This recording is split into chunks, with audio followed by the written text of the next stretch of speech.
Good morning, नमस्कार सभी को। लगन कुंडली में यदि कोई ग्रह उच्च का है तो ऐसे 11 कौन से सूत्र हैं या रूल्स हैं जब उच्च का ग्रह होने के बाद भी वो शुभ फल नहीं देगा अपनी दशा अंतर्दशा में और कुंडली को कमज़ोर करने का कारण भी बन सकता है।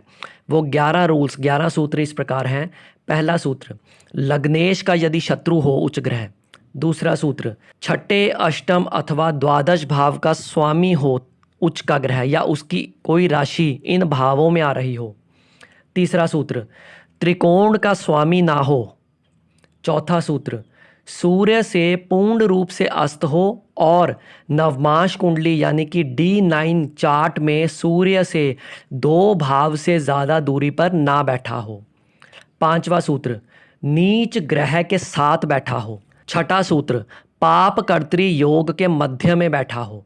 सातवां सूत्र, षट बल चार्ट में कम अंश पर बैठा हो। आठवां सूत्र, जिस राशि में उच्च का है ग्रह उस राशि के स्वामी ग्रह नीच का हो या छठे अष्टम अथवा द्वादश त्रिक भाव में बैठा हो। नौवां सूत्र, दिग्बलहीन हो, शून्य दिग्बल हो या डायरेक्शनल स्ट्रेंथ ना हो।